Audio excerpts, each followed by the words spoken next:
저는 오늘 본문의 말씀을 가지고 이스라엘의 세 가지 절기, 이런 제목으로 하나님의 말씀을 증거하도록 하겠습니다. 이스라엘은 지금 시내산에 있습니다. 거기서 하나님의 말씀을 받고 있습니다. 오늘 본문에는 이스라엘의 세 가지 절기에 대해서 말씀하고 있습니다. 물론 이스라엘의 절기는 세 가지만 있는 건 아니에요. 더 많아요. 하지만 오늘 본문에서는 그 절기 중에 세 가지를 얘기하고 있습니다. 우리가 이 세 가지 절기를 보면 느끼는 것이 이게 우리랑 무슨 상관이 있는가, 그런 생각을 가지기가 쉽습니다. 맞습니다. 문자적으로 보면 오늘 본문에 나와 있는 이 세 가지 절기는 우리랑 직접 관련이 있다고 보기는 어려워요. 그러나 여기에는 놀라운 구속사적인 내용이 담겨 있다는 거예요. 저는 오늘 본문에 담겨 있는 이 복음의 깊은 내용들을 우리 성도님들과 함께 나누어 보고자 합니다. 첫 번째, 무교병의 절기를 지키라고 하고 있습니다. 15절을 제가 읽도록 하겠습니다. 너는 무교병의 절기를 지키라. 내가 네게 명령한 대로 아비볼에 정한 때에 이리 동안 무교병을 먹을지니 이는 그 달에 내가 애굽에서 나왔음이라. 빈손으로 내 앞에 나오지 말지니라. 첫 번째는 바로 무교병의 절기라고 얘기하고 있습니다. 이 무교병의 절기가 대체 무엇일까요? 오늘 본문에 일주일 동안 무교병을 먹는다고 했으니까 이것은 무교절이라고 할 수 있습니다. 이스라엘적으로 1월 15일부터 7일 동안 지키는 절기가 바로 이 무교병의 절기, 무교절이라고 할 수 있습니다. 이 무교병이라는 것은 누룩 없는 빵을 말하고 있습니다. 발효되지 않는 빵을 말하고 있습니다. 그뿐만 아니라 달콤함, 향긋한 이런 의미도 가지고 있습니다. 이 무교병이 의미하는 것이 무엇일까요? 이스라엘 백성들이 430년 동안 애굽에서 살면서 좋았던 적도 많았지만 나중에 출애굽하기 직전에는 얼마나 많은 고생을 했습니까? 그들의 인생은 누룩 없는 빵처럼 아주 딱딱한 인생이었습니다. 마치 발효되지 않은 빵처럼 아주 고생의 인생을 살았다는 거예요. 이것을 기념하게 하는 겁니다. 그런데 이 무교병에는 달콤함, 향긋함도 있다고 했습니다. 여러분, 이 애굽에서 이스라엘 백성들이 고난당한 걸 생각하면 뭐가 달콤하고 뭐가 향긋하겠습니까? 그러나 그곳에서 하나님께서 10가지 재앙을 일으키셔서 그들을 출애굽시켜 주셨잖아요. 얼마나 달콤하고 향긋합니까? 오늘 본문에 나와 있는 이 무교병의 절기는 바로 예수님 십자가의 구원을 감사하는 의미가 있다는 거예요. 이 무교병을 먹는 시기와 방법에 대해서는 출애굽기 12장 5절에서 11절에 나와 있습니다. 무교병을 제일 처음 먹을 때는 언제냐? 정월 14일입니다. 6월절이에요. 이 무교병의 절기는 1월 15일부터라고 한다면 무교병을 먹는 그 시작점은 바로 정월 14일, 6월절이라는 겁니다. 따라서 이 무교병의 절기는 축소를 하면 무교절이라고 말을 할 수 있겠지만 확장시키면 6월절과 무교절을 포함한다는 거예요. 6월절에 이스라엘 백성들이 대체 무엇을 먹었습니까? 어린 양을 함께 먹었습니다. 이 어린 양은 누구를 대표합니까? 예수님을 먹는다는 거예요. 성경에서 예수님을 먹는다, 어린 양을 먹는다 할 때 이 먹는다는 것은 단지 식사를 한다, 그 개념 이상을 가지고 있습니다. 예수님께서 이스라엘 백성들이 배고플 때에 오병이어를 가지고 5,000명을 먹이신 적이 있잖아요. 백성들이 감동을 받습니다. 근데 예수님께서 무슨 말씀하시죠? 내 살을 먹고 내 피를 마셔야 된다는 거예요. 그렇지 않으면 나와 상관이 없다고 했습니다. 진짜 식인종처럼 예수님의 살을 찢어서 먹고 예수님의 피를 마셔야 된다는 것일까요? 아니죠. 예수님의 살을 먹고 피를 마신다는 것은 예수님을 믿는 것을 말하는 거예요. 예수님이 나를 위해 십자가에 찍히신 것, 예수님이 나를 위해 피 흘리신 것, 예수님이 나를 위해 죽어주신 것을 믿는 것을 말합니다. 무엇 때문에요? 나의 죄 때문에. 그리고 먹을 때는 고기만 먹는 게 아니에요. 쓴 나물과 더불어 먹으라고 했습니다. 쓰다. 이 쓴 나물을 어린 양과 함께 먹으라고 했습니다. 이 쓴나물은 이스라엘의 고생을 가르쳐 줍니다. 그들이 애굽에 있을 때 얼마나 쓴 나무를 먹었는지를, 그의 인생에 썼는지를 가르쳐 준다는 거예요.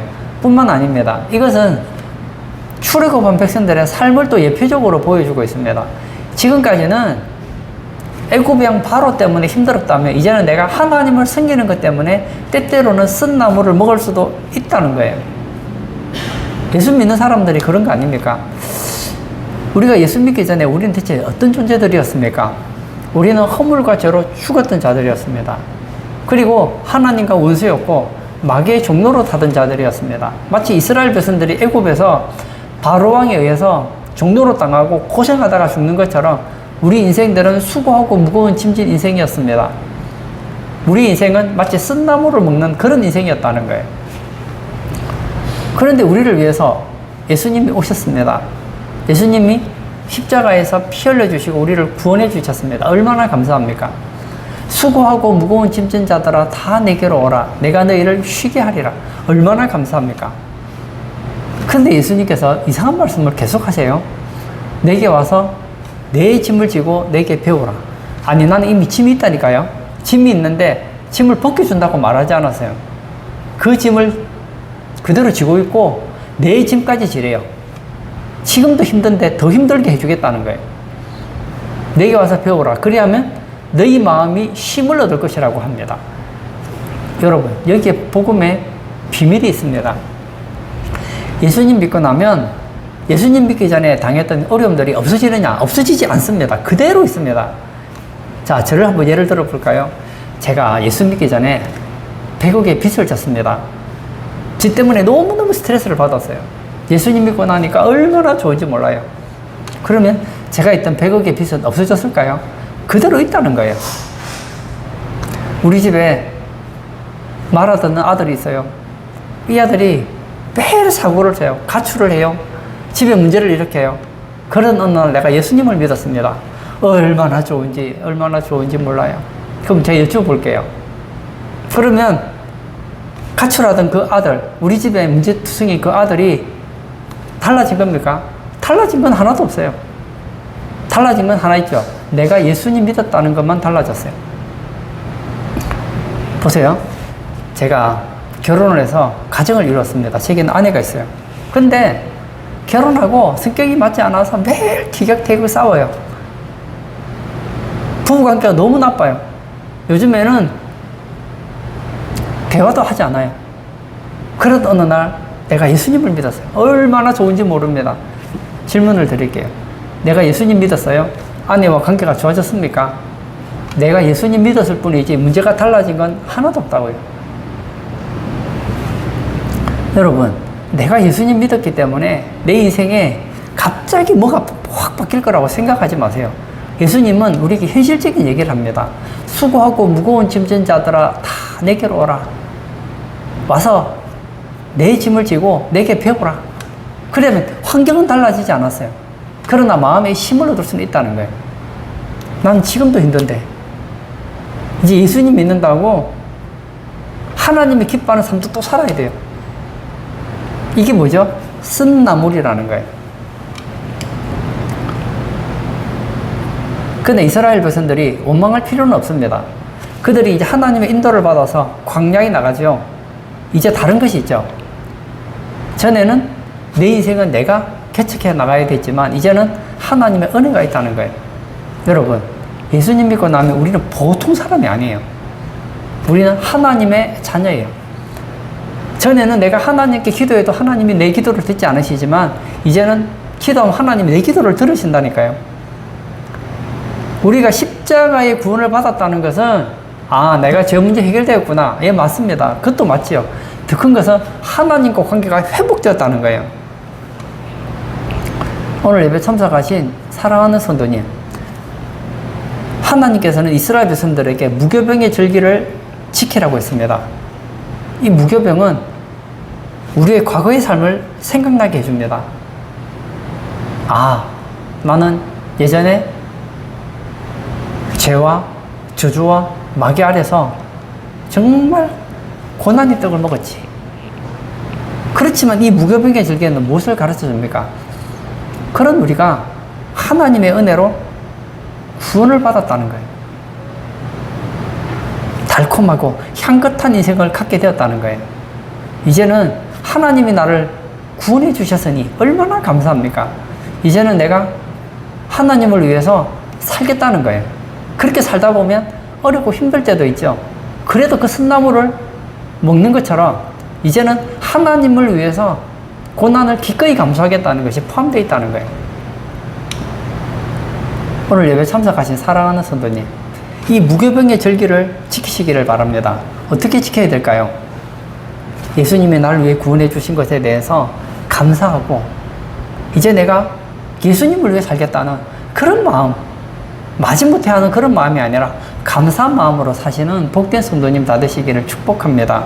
이스라엘의 세 가지 절기, 첫 번째, 무교병의 절기를 지키라고 합니다. 이것은 예수님 십자가 구원을 감사하는 것을 의미합니다. 두 번째, 맥추절을 지키라고 합니다. 제가 16절을 또 읽도록 하겠습니다. 맥추절을 지키라. 이는 내가 수고하여 밭에 뿌린 것의 첫 열매를 거둠이니라. 수장절을 지키라. 이는 내가 수고하고 하여 이룬 것을 연말에 밭에서부터 거두어 저장함이니라. 상반절에 보면 맥추절을 지키라고 했습니다. 두 번째 절기는 뭐죠? 맥추절입니다.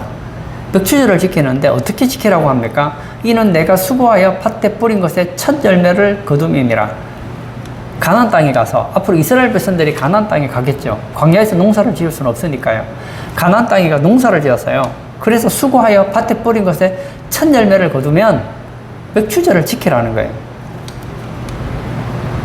여기서 첫 열매는 뭘까요? 이 첫 열매는 이런 열매, 첫 실과 새로운 곡식 이런 것을 의미합니다.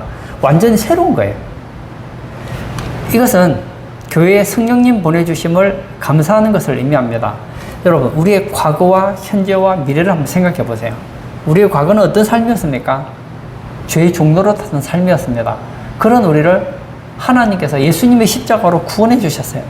현재는 어떻습니까? 전에는 내 인생은 내가 개척해야 돼요. 이런 가사가 있죠. 내 인생은 나의 것. 그냥 나에게 맡겨주세요. 내 인생은 내가 개척하겠습니다. 얼마나 교만한 생각인지 몰라요. 여러분, 내 인생은 내가 마음대로 할 수 있을 만큼 그래 만만하지가 않아요. 우리 인생에는 얼마나 많은 장애물이 있는지 모릅니다. 하나님께서는 우리를 위하여 누구를 보내주셨느냐? 성령님을 보내주셨다는 거예요. 예수님은 이 땅에 오셨을 때에 첫 번째 보혜사로 오셨습니다. 보혜사라는 것은 곁에서 도와주시는 분을 말하거든요. 예수님이 이 땅에 오심으로 세상이 완전 달라졌습니다. 한번 볼까요? 저는 나병에 걸렸어요. 어떻게 해요? 이 하늘의 천행을 받았다는 나는 이제 절망적이에요. 사랑하는 가족과 살 수도 없고 나병 걸린 사람들끼리 돌아다니면서 구걸하면서 그렇게 비참하게 살다가 죽는 것이 나병의 인생 아닙니까? 그런 나병 환자에게 예수님이 만나주시죠. 예수님을 만났더니 그 나병 환자가 어떻게 됩니까? 깨끗해지잖아요.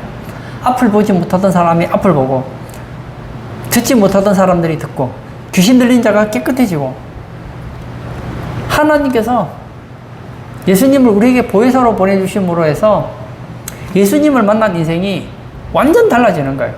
지옥 가야 될 생명이 천국 가게 된 거예요. 그런데 예수님께서 제자들에게 이런 얘기 하죠. 맨날이 못돼요. 너희들을 위해서 내가 다른 보혜사를 보내줄 거야. 예수님은 첫 번째 보혜사, 성령님은 두 번째 보혜사예요. 저는 예전에 이런 생각이 있었어요. 예수님이 왜 천국 가셨을까? 그냥 예수님 이 땅에 계시면 참 좋을 텐데 그럼 내가 이스라엘에 가서 예수님도 한번 만나고 얼마나 좋을까? 그 생각을 한 적이 있었어요. 그게 좋은 생각이 아니더라고요. 만약 예수님이 계신다면 제가 예수님 만날 수 있을까요? 그 예수님 주변에 막 사람들이 막 구름대 같이 몰려가지고 저는 아마 멀리서 예수님 얼굴도 잘 못 볼 것 같아요. 모르겠어요. 뭐 인터넷으로 볼지는 모르겠지만 직접 가서 보는 건 어려울 것 같아요. 그리고 내 문제를 부탁을 하려고 해도 뭐 만나야지 뭐 도움을 요청할 거 아니에요. 그리고 예수님을 한번 보십시오. 예수님은 우리와 같은 육체를 가지고 계신 분이셨어요. 이스라엘에 계시면 대한민국에는 없어요. 대한민국에 일본에는 안 계신다고요. 예수님은 육체의 한계가 있기 때문에 한 번에 수천 명하고 대화를 할 수도 없어요. 내가 어떤 사람과 대화하면 다른 사람과 대화할 수가 없다니까요. 그러나 보혜사는 보이지 않는 예수님이에요. 영이시라고요. 동시에 수천만 명, 수억가도 함께 하실 수 있어요.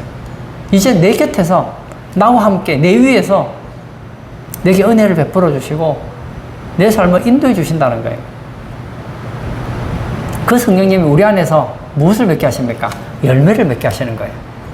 이것을 우리는 성령의 열매라 그러지요. 사랑, 희락, 화평, 오래 참음, 자비, 양선, 충성, 온유, 절제, 이런 열매들을 맺게 해주신다는 거예요. 이런 열매는 이전에 우리가 맺었던 열매하고 완전히 달라요. 내가 노력해서 맺을 수 있는 열매가 아니라니까요. 이것은 성령의 열매입니다.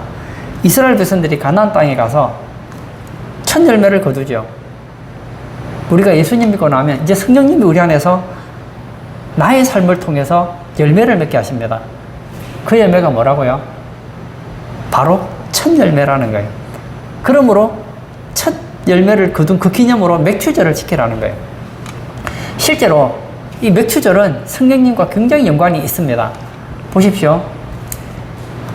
이 맥추절은 77절 또는 오순절 그렇게 얘기를 하거든요. 예수님께서 부활하시고 40일 동안 이 세상에 계시다가 구름 타고 승천하시잖아요. 그리고 이스라엘 백성들이 한 500여 형제 중에서 한 120명 정도가 마가의 다락방에서 성령이 오시기를 간절히 기도합니다. 한 10일쯤 됐을까요? 오순절이 되었을 때에 누가 임합니까? 성령이 마가 다락방에 임하잖아요. 그래서 120명이 성령의 충만을 받습니다. 그날이 어떤 날입니까? 오순절은 성령이 임한 날이에요. 맥추절을 지키라는 것은 성령님이 보내주심을 감사함을 의미하라는 거예요. 오늘 예배 참석하신 사랑하는 성도님, 저는 우리 성도님들에게 이런 얘기를 하고 싶어요. 누군가가 여러분을 위해서 아주 값진 선물을 줬어요. 그러면 그 선물을 사용해야 되는 거 아닙니까? 예를 들어서 누군가가 여러분을 위해서 TV를 좀 화면 크게 보라고 하면 만약에 뭐 있는지 없는지 모르겠지만 한 200인치짜리 아주 좋은 최첨단 그런 200인치짜리 TV를 선물로 줬어요. 우리 집도 크고 그러니까 200인치를 봐도 될 것 같아요.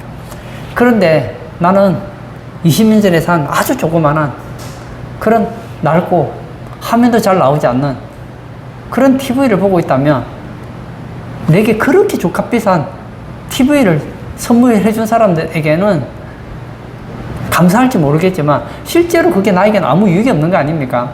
어떤 사람이 나보고 그러는 거예요. 아, 직장 생활하는 거 힘드시죠? 그리고 요즘에 교통비도 많이 들고 힘드시죠?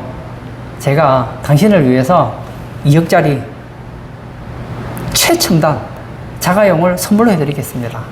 그리고 이 차에 들어가는 모든 부품, 기름값 제가 다 계산하겠습니다. 교통비까지 다 해결하겠습니다. 앞으로 이 차를 타고 다니십시오. 얼마나 감사한지 몰라요. 너무 감사해서 그 차를 주차장에 거의 간직하고 나는 내 돈으로 버스를 타고 다니고 지하철을 타고 다니고 택시를 타고 다닌다면 차를 준 건 너무너무 고맙지만 그 차가 있음으로 해서 내가 누릴 수 있는 혜택은 누릴 수 없는 거 아닙니까? 성령님이 바로 이와 같다는 거예요. 왜 성부 하나님과 성자 예수님께서 우리에게 성령님을 보내주셨을까요? 우리가 이 땅을 살아가는 동안 내가 예수님 믿고 구원받은 그 순간부터 나의 삶에 성령님은 절대적으로 필요하기 때문이라는 거예요. 우리나라가 한때 이 코로나 때문에 얼마나 고생을 많이 했습니까? 코로나 때문에 많은 사람들이 고통을 당하기도 했었죠. 근데 코로나에 걸려도 면역력이 좋은 사람들은 코로나 걸려도 아무 반응 없이 지나갔다고 그래요. 여러분, 우리가 이 세상을 살아가는 데 있어서 우리의 힘만으로 이 세상을 살아가기에는 우리는 인생 면역력이 너무나 약해요. 그러나 성령님이 우리와 함께 계시면 다윗이 고백했던 것처럼 사망의 음침한 골짜기로 갈지라도 두려워하지 않을 수 있어요. 왜냐? 성령님 우리와 함께 계시기 때문에. 성령님은 우리 안에서 낙심될 때 위로해 주시고, 지혜가 부족할 때 지혜를 주시고, 갈 길을 모를 때 인도해 주시고, 우리 안에서 성령의 열매를 맺게 해주시고, 하늘의 상급을 받도록 해주시고, 기도를 잘못하면 우리 안에서 바른 기도를 하도록 도와주시고, 하루 24시간 우리 곁에서 우리와 함께 계시면서 우리를 도와주기를 원한다는 거예요. 이 성령님을 요즘으로 표현하면 변호사라고 할 수 있을까요? 제가 사고를 쳤어요. 치면 안 되는데 사고를 쳤어요. 그래서 내가 재판을 받게 되었어요. 그런데 우리나라 최고의 변호사가 옆에서 나를 도와준다면 얼마나 든든하겠습니까? 여러분, 이 세상을 살아가는 데 있어서 나를 넘어뜨리고 나를 불행하게 하려고 하는 그런 요인들이 얼마나 많은지 모릅니다. 성령님은 마치 보혜사와 같이 우리 곁에서 우리가 어려움 당할 때 어떻게 하면 그 위기를 잘 극복해 나갈 수 있을지, 성령의 열매를 몇 개 할 수 있는지, 우리가 어떻게 해야지 후회하지 않는 인생을 사는지 잘 알고 계신단 말입니다. 그러므로 매추절을 생각하면서 예수님이 가시면서 우리에게 성령님을 보내주셨지, 그렇게 끝내지 말자는 거예요. 여러분, 어려움 당하십니까? 성령님께 여쭤보세요. 낙심되십니까? 성령님께 위로를 구하십시오. 성령님과 교제를 하십시오. 여러분 곁에서 여러분과 함께 계신 성령님의 도움을 받는 그런 복된 성도님 다 되시기를 축복합니다. 이스라엘의 세 가지 절기, 첫 번째, 무교병의 절기를 지키라고 했습니다. 이것은 예수님 십자가 구원을 감사하는 것을 의미합니다. 두 번째, 맥추절을 지키라고 합니다. 이것은 교회에 성령님 보내주심을 감사함을 의미하고 있습니다. 세 번째, 수장절을 지키라고 합니다. 제가 16절을 또 읽도록 하겠습니다. 맥추절을 지키라. 이는 내가 수고하여 밭에 뿌린 것의 첫 열매를 거둠이니라. 수장절을 지키라. 이는 내가 수고하여 이룬 것을 연말에 밭에서부터 거두어 저장함이니라. 하반절에 보면 수장절을 지키라고 하고 있습니다. 그러므로 세 번째 절기는 바로 수장절이라는 것을 알 수 있습니다. 수장절을 지금 우리말로 표현하면 추수감사주일이라고 할 수 있겠죠. 보십시오. 우리가 1년에 크게 두 번 감사하는 절기가 있죠. 하나는 이 맥추절, 또 하나는 추수감사절을 지키고 있습니다. 여러분, 이것은 우리가 이 세상을 살아가면서 하나님께 감사한다는 의미도 있지만 여기에는 구속사적으로 놀라운 의미가 담겨 있다는 거예요. 보십시오. 수장절을 지키라. 이는 내가 수고하여 이룬 것을 연말에 밭에서부터 거두어 저장함이니라. 수고하여 이룬 것을 연말에 밭에서부터 거두어 저장하는 절기가 바로 수장절이라는 거예요. 이 수장이라는 단어는 모여진, 수확, 추수 이런 개념을 가지고 있습니다.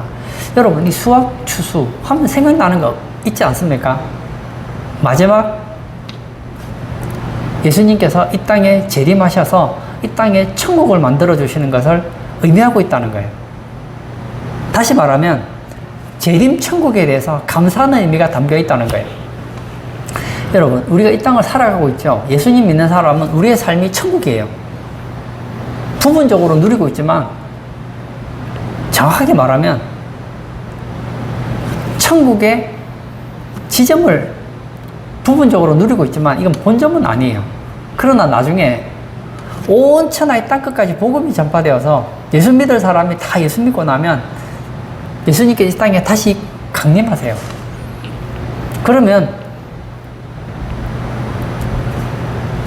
예수님 믿었지만 죽은 자들이 있을 거 아닙니까? 죽은 자들의 육체는 어디 갔습니까? 흙이 됐죠. 영혼은 어디 갔습니까? 지금 천국에 있잖아요. 여러분, 지금 예수 믿는 사람들이 가 있는 천국은 완전한 천국이 아니에요. 불완전한 천국입니다. 어떤 분은 아니 천국이 왜 불완전하냐? 천국은 완전하죠. 그런데 우리가 불완전한 거예요. 지금 가 있는 천국은 다윗도 그렇고 아브라함도 그렇고 성경에 나와 있는 수많은 믿음의 조상들이 있죠. 사도 바울도 그렇고 천국에 가 있습니다. 그러나 그들이 가 있는 천국은 어떤 천국이냐? 영혼만 가 있는 천국이라는 거예요. 육체가 아직 완성되지 않았어요. 불완전한 천국이라고요.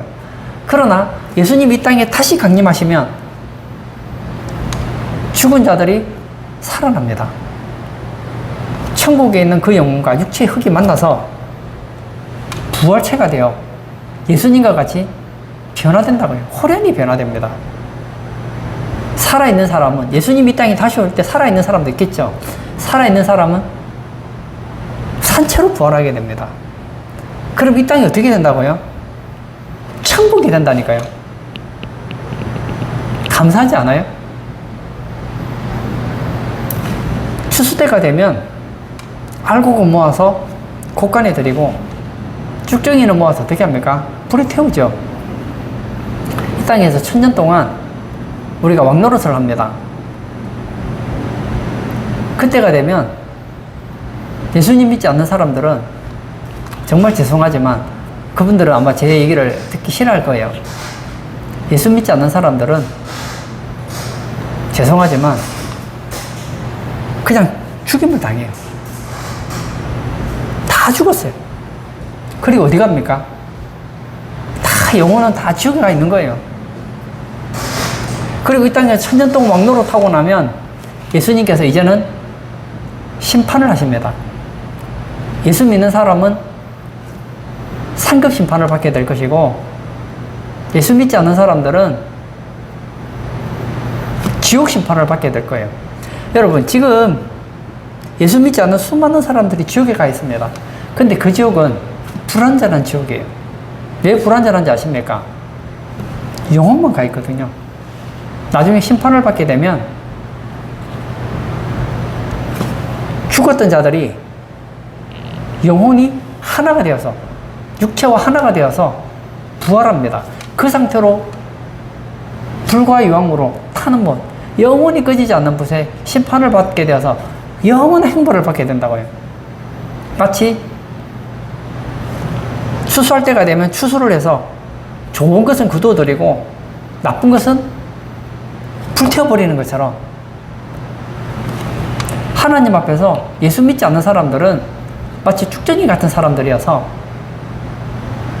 너무 죄송하지만 다 불타버리고 말아요. 우리는 어떻습니까? 주님 앞에 상급의 주인공이 된다고요. 저는 그날이 기대가 됩니다. 저는 제가 예수님 믿고 언젠가 저도 죽겠지요. 죽어서 천국에서 사는 거 참 행복하다고 생각해요.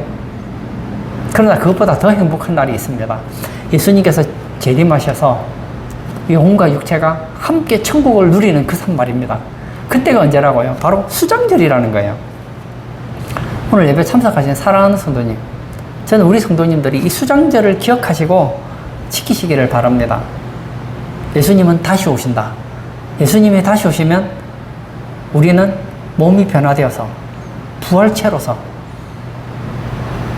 재림의 천국을 감사하게 된다는 거예요. 어떤 분들은 그러시는 분들이 계시더라고요. 나는 예수님 믿고 천국 갔으니까 이제 더 이상 바라는 게 없어. 아니에요. 바라는 게 있어야 됩니다. 지금 천국 가 있는 사람들은 별 차이가 없어요. 솔직히 말하면 별 차이가 없어요. 그러나 예수님이 강림하시면 완전히 달라집니다. 지금은 영혼만 가 있는 천국이라고 한다면 예수님이 이 땅에 강림하실 때에 우리는 달라집니다. 부활하게 돼요. 어떤 사람은 해의 영광으로, 어떤 사람은 달의 영광으로, 어떤 사람은 별의 영광으로, 어떤 사람은 부끄러운 그런 부활로 부활하게 된다고요. 한 번 결정나고 나면 바꿀 수가 없다니까요. 그리고 이 땅에 사는 동안 우리가 예수님 믿고 얼마나 하나님을 기뻐하는 삶을 살았는가에 따라서 우리의 상급이 달라져요. 이것은 영원히 바꿀 수 없는 부활이요, 영원히 바꿀 수 없는 상급입니다. 저는 우리 성도님들이 예수님 믿고 천국 가는 것으로 만족하지 마시고 부활의 영광을 사모하시기를 바랍니다.